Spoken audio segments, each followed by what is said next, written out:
For a long time, I thought I was just wired differently. That some people's brains were quieter than others, and mine wasn't. I tried meditation, journaling, productivity systems. All of them helped a little. None of them stopped the loop. And it took me an embarrassingly long time to realize I had the wrong diagnosis. Jake is 29 years old. He's a software engineer in Chicago, and by most measures, he's good at his job. On a Sunday afternoon in November, he's sitting at his kitchen counter with his laptop open, not working, not reading, technically doing nothing. He's been there for an hour and 15 minutes. He's replaying a conversation he had with his manager on Friday afternoon. The conversation lasted maybe 6 minutes. His manager said something that could have been neutral or could have meant something. He's built 3 different interpretations.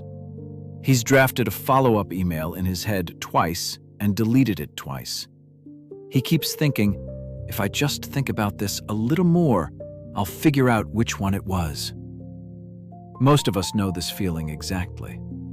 The thought that won't let you rest, the conversation you keep returning to, the decision that should be simple but somehow keeps requiring more analysis. And the advice we've always been given is, think about something else. Distract yourself. Challenge the thought. Try to think less. But here's the question nobody stops to ask. What if the problem isn't how much you're thinking, but what you believe thinking will do for you? Almost everything written about overthinking treats it as a volume problem. Too many thoughts, too loud. The solution is always some version of turning the dial down. And those things aren't useless, but they're treating the symptom. The mechanism behind overthinking isn't the thoughts themselves. It's a specific belief about what the thoughts are for. Researchers call it a positive belief about rumination. The conviction that if you just think about this problem long enough, carefully enough, you'll eventually arrive at something. Clarity, certainty, resolution. Most content about overthinking is still teaching you to manage your thoughts. What Stoicism and modern psychology are both saying is that the thought was never the problem. By the end of this video, you'll understand why the loop runs. Not because you think too much, but because of something you believe about thinking. And you'll have one specific shift you can try today that works differently from everything you've tried before. Epictetus spent years as a slave in Rome before becoming one of the most influential philosophers in the ancient world. He had no property, no freedom of movement, no control over where he went or what he did. And from that position, he built a philosophy entirely around the only thing that couldn't be taken from him: the way he related to his own thoughts. He called incoming experiences impressions, fantasia. A thought arrives, a feeling surfaces, and then, almost automatically, the mind does the second thing. It gives the impression a meaning, a verdict, a response. Epictetus called this assent.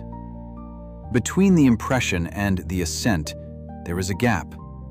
And in that gap, Epictetus said, is the only freedom any of us actually have. An overthinker is not someone with too many thoughts. An overthinker is someone who, the moment a thought arrives, immediately gives it a job. Immediately treats it as a question that requires an answer. I call this the solving illusion. The conviction that the next few minutes of thinking will finally produce the clarity you need. It feels like it will. It has felt that way every time. And every time, the clarity doesn't quite arrive. So the thinking continues. Modern psychology found the same mechanism from a different direction. Acceptance and commitment therapy identified a process called cognitive fusion, the state of being so absorbed in a thought that you can no longer tell the difference between the thought and reality. When you're fused with a thought, you're not looking at it, you're looking through it. The thought becomes the lens rather than the object. The thought about the manager isn't floating in front of Jake as an event he could examine. It has become the room he's sitting in. Cognitive fusion, not the content of the thoughts, not even the frequency, was the strongest predictor of rumination and depression severity. The loop isn't driven by the thoughts. It's driven by the relationship you have with them. The solving illusion, the belief that clarity is always one more round of thinking away, is the mechanism behind the loop, not the thoughts themselves. Most tools for overthinking are aimed at the wrong target. Thought challenges say, is this thought accurate? But that question implicitly agrees the thought deserves a verdict. None of them touch the solving illusion. None of them ask, why do I believe this thought requires anything from me at all? Epictetus put it plainly, not every thought is a problem. Not every problem is yours to solve. Not everything that arrives in your mind is an invitation to engage. ACT frames the same insight differently. Diffusion means changing your relationship with the thought. The thought can be present, and you can still choose whether to pick it up as a task. Here's the practice. It takes about 5 seconds. The next time you find yourself cycling through the same thought, stop before you engage with the content. Before you try to figure it out, and ask one question. Do I actually believe thinking more about this will produce something I don't already have? Not, is this thought true? Just, do I believe more thinking will help here? Most of the time, if you're honest, the answer is no. The clarity you're hoping to think your way into is not coming. Not because you haven't thought hard enough, but because clarity isn't what this particular thought can offer. That moment of recognition, practicing it once, then twice, then as a habit, is the only shift that actually addresses the mechanism behind the loop.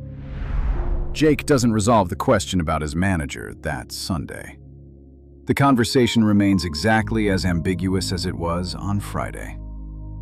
But at some point around 4 o'clock, he notices what he's been doing. Not the thinking, but the belief underneath it. The belief that if he just assembled enough pieces, the meaning would finally lock into place. He's been treating a 6-minute exchange like a puzzle that has a correct answer, and treating himself like the person responsible for finding it. He closes the laptop, not because he figured it out, but because he noticed the solving illusion for the first time. The thought about the manager comes back later that evening, but this time he can feel the gap Epictetus was describing. Epictetus wrote something that I've come back to more than almost anything else in his work. He said, "It is not things that disturb us, but our judgments about things." The conversation on Friday was 6 minutes long. The judgment that the conversation contained something that must be decoded, that has been with Jake for 3 days. The thought was never the problem. The solving illusion made it seem like it was. I want to ask you something, and I want you to take it seriously. What's a thought you've been treating like it requires a solution, when maybe it just needs to be noticed and set down? Leave it in the comments if you want. Not the thought itself, just what kind of thought it is. And the next time you catch yourself in the loop, before you engage with the content, try the solving illusion question. Do I actually believe more thinking is going to produce something I don't already have? If the answer is no, you don't have to stop the thought. You just don't have to pick it up as a job. That's the practice. Not managing the thoughts, but questioning the belief that gave them authority in the first place. If this kind of thinking is useful to you, there's more here.